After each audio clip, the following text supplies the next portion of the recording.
Friends, welcome back to my channel. If you're new here, my name's Angel and today I'm going to be doing my April reading wrap up. First of all, I normally film my videos on the weekend and this is currently morning before work, so I woke up a little bit early to film this, so I'm sorry if I seem a little off. I'm just tired, but I'm here.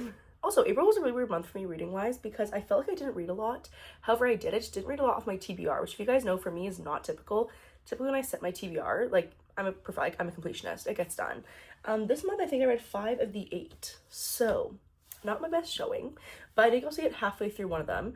I got halfway through Words of Radiance by Brandon Sanderson. If you guys don't know, that's like an 1100 page chonker. It's huge. I was reading in bits and pieces only on audiobook, and I think honestly it kills me to say, but I'm 500 pages in.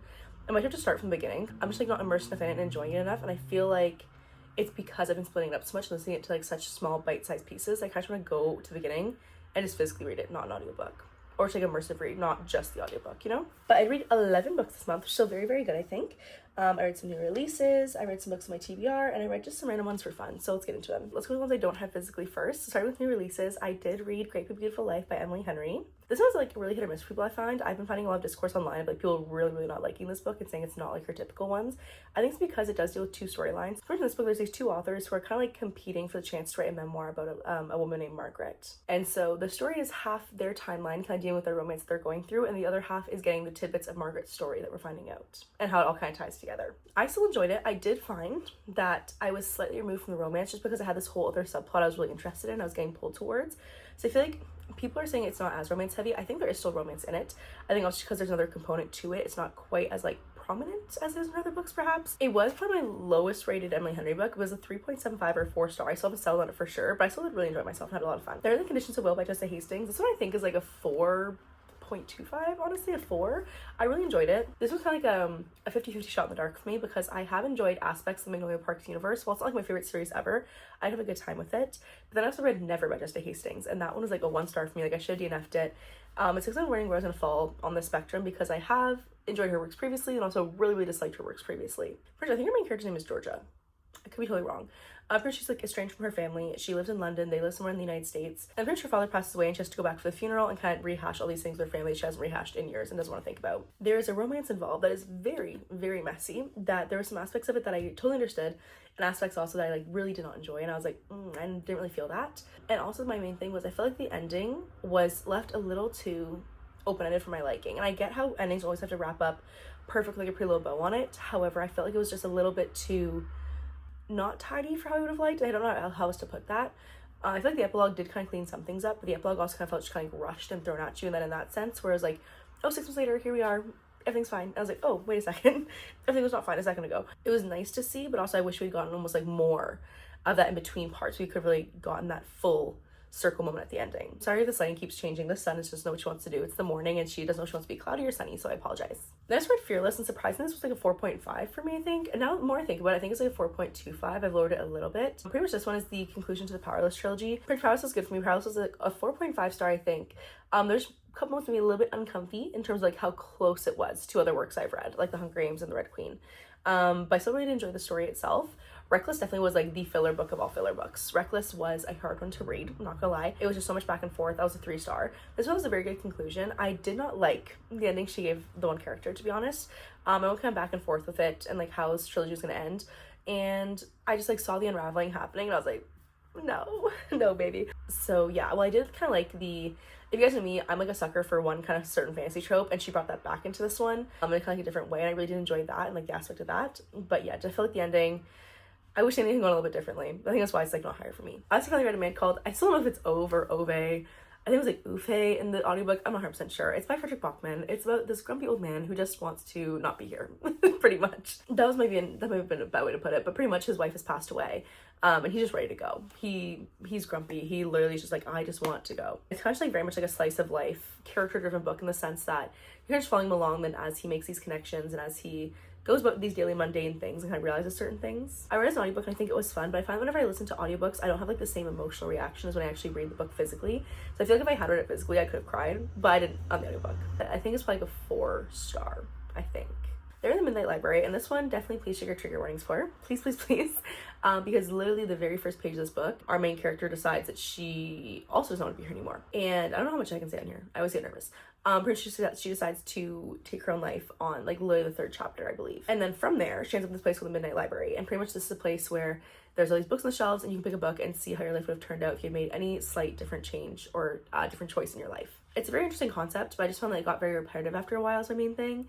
I think there's literally one chapter where she just lists off like, the author just like literally lists like 50 different ways like her life could be one different. I'm like, we know that. But it's like, you just kept kind of going like, she'd pick a book, go through that scenario, come back, pick a book, go through that scenario, come back. And it was very much just kind of, like, it was very interesting at first, and kind of got just like a little bit too repetitive for my liking as it went on. Overall, I think it's like a 3.5 still, because I did enjoy the overall message of the story. I just think it could have been executed, well, the premise called for this execution. I think it could have still been done a little bit better, in my opinion. Now to the physical books. So the first one is The Gone of the Woods, and this one, y'all, I don't know what happened. I got something on it. I don't know if you guys can even see that on the cover. It's like sticky. I don't know what it is. I'm so sad. I'm gonna try to clean this off, like clean it after it. I'm not sure it's gonna come out, but if not, at least I have like the dust jacket that can just come off, and it's sprayed edges, so it's pretty. This one I did say pretty much deals with like, so it's a then and now timeline where like, however many years ago, this boy disappeared, and then now his sister is at a camp and disappears as well. It's pretty much like looking into the town, the people there, the corruption, and kind of figuring out what exactly happened between both of those actually, because somebody was put away for the first crime, or was it never actually solved? I think they, I already forget, I read this a while ago. I think they put somebody away for it, but it was the wrong person, or they just never got somebody, but they thought it was somebody who wasn't the right person. I don't know if it makes sense. This one, the main thing for me was that we had this huge build-up to the ending, it was getting good, and then the ending kind of happened, and it was just so anticlimactic to me personally. I kind of wanted like a little bit more, and I get the whole point of the ending. I understand why she did what she did. I totally get that part. However, I kind of wish I had to take a little bit more for like me as a reader personally. I felt like it was kind of like left hanging, and like without like the strong conclusion that I wanted. Yeah, it's about me. But it was a 4-star. And I read this like really little tiny guy, I read Bridge to Terabithia, and I read this actually because we were at work the one day and we were talking about banned books in the States. Because my one coworker's kind of like, I just realized this book is banned, like a book we were reading to the kids. I work in childcare, and just kind of a picture book we had, and it was banned. Sure enough, we looked up a bunch of them, and this is a banned book in the United States. And apparently it's because they thought a death in this book was a little bit too graphic for children, and then also the fantasy world in this book could promote witchcraft to children. And I'm like, these are just kids using their imagination. I can get heated about this for so long. Our main characters are Jess and Leslie. Pretty much Leslie moves into this like area. She's not from there. So we went to a secret place called Terabithia, where pretty much it's like this like private little area they have. They go there, it's like this fantasy world, they make up and all that stuff. Obviously, like everybody knows the story, but I still don't want to spoil it if you haven't read it. Pretty much disaster strikes, and it's kind of just like how Jess deals with this. I think based on what I said, you could have pieced that together if you haven't read it yet. I'm sorry. It was a movie, it was a really good movie. But pretty much it's very, very short. So it's only 174 pages, and I feel like that kind of added to it, where I feel like in my head, I thought the big event happened earlier. It happens near the very end. And I feel like you don't really have that much time to actually deal with the emotion and for Jess to deal with his emotions. So I think I would have liked if it was paced a little bit earlier in the story.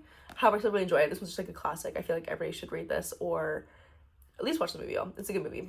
But I'm probably gonna rate this one at like a 3.5, 3.75 star. A really fun surprise was listening to The Villain. I shared this one mostly on audiobook. And this one pretty much is how it sounds. Pretty much our main character, what's her name again?